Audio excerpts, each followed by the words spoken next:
I try to go on Fox every week. I go on MSNBC and CNN every week, but I try to go on Fox pretty regularly, mostly Fox and Friends, Neil Cavuto.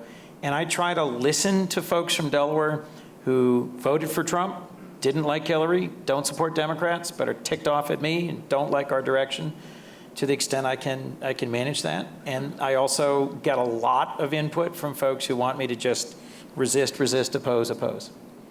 Our problem is hearing each other. The outcome in the Georgia 6 special election ought to teach something. Say what the outcome was. So that was a very heavily Republican seat? Heavily Republican seat that very narrowly went for Trump, where it's the most expensive special election in American history. And I have a cousin who lives in the district and was very excited about Joel Ossoff.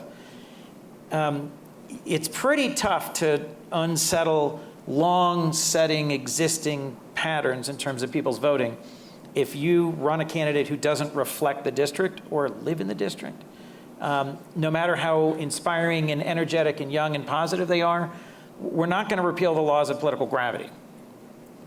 And so I think my party has a lot to hear from the folks who voted for Trump.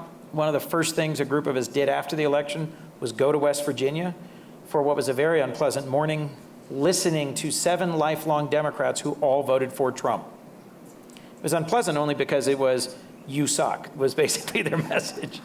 And better understanding what was in their mind, why they cast that vote, what were they upset about, and what is it about how we have talked and legislated and acted that made them feel disrespected, that made them feel like it's not just that we didn't pass the right programs or that the Affordable Care Act had, out-of-pocket expenses that were too high. It's that they felt disrespected, that they felt somehow like this is a state that was deeply Democrat from FDR on and is now voting for Trump by, whatever it was, 25, 30 points.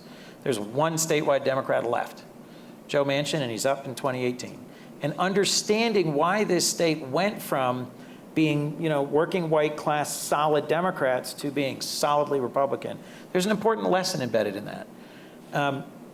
Trump and Clinton were both complicated, flawed candidates. Can we just, as all of us are complicated, flawed people. Not me. Lots of opportunities for personal growth in this experience. But you can't do my job if you don't believe the American people in the end get it right, that they see clearly, and that their votes matter. If you don't believe that, you shouldn't be doing this. So about every 40 years, the American people pick us up and punch us in the nose, everybody who's elected. And they say, you paying attention to me, and they change the direction of our country. Andrew Jackson was utterly, bam, right, to the existing established order. The American people have a message for us that is hard to hear and is shouted more than it's spoken and is disaggregated.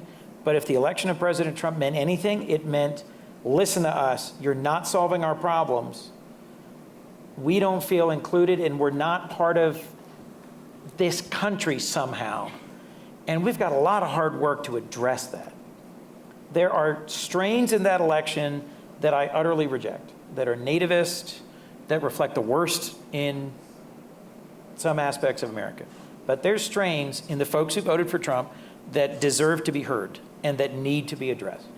And what we're doing with healthcare reform will deeply affect exactly those people who feel most vulnerable and who feel most at the margins.